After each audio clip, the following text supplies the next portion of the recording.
2022 সালের 6 অক্টোবর রাতে রাজধানীর উত্তরা লেকভিউ রেস্টুরেন্ট ও বারে ঢাকা মহানগর গোয়েন্দা পুলিশের উত্তর বিভাগের উপ পুলিশ কমিশনার আকরামুল হোসেনের নেতৃত্বে অভিযানটি পরিচালিত হয়। সেই অভিযানে বারের পঞ্চম, ষষ্ঠ ও সপ্তম তলা থেকে কয়েকশো বোতল দেশি বিদেশি মদ ও বিয়ার জব্দ করে ঢাকা মহানগর গোয়েন্দা পুলিশ।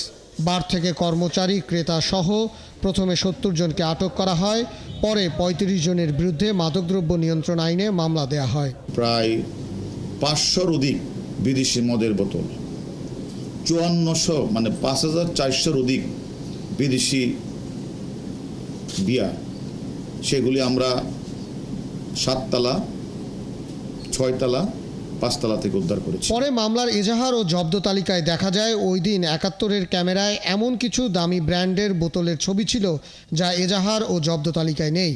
অভিযানের সময় তোলা ছবি বিশ্লেষণ করে দেখা গেছে প্রিমিয়ার কোয়ালিটি হিসেবে পরিচিত জ্যাক ড্যানিয়েলসের বোতল দেখা গেলেও মামলা ও জব্দ তালিকায় সেটির উল্লেখ নেই রয়্যাল স্যালুট নামের এই ব্র্যান্ডটিরও।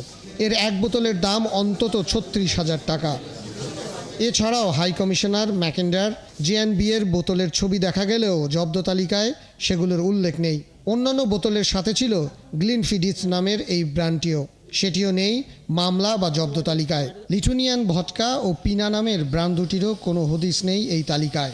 দামি ব্র্যান্ড হিসেবে পরিচিত মার্টেলেরও কোনো অস্তিত্ব পাওয়া যায়নি জব্দ তালিকা বা মামলার এজাহারে। গোয়েন্দা পুলিশ বারের স্টোর রুম থেকে বোতলগুলো নিয়ে কাউন্টারের সামনে রাখে। সেখানে অন্যান্য বোতলের মধ্যে দেখা যায় ব্লু লেবেল ও গোল্ড লেবেল, যা দামি ও প্রিমিয়াম কোয়ালিটি হিসেবে পরিচিত। এই দুটিও জব্দ তালিকায় নেই।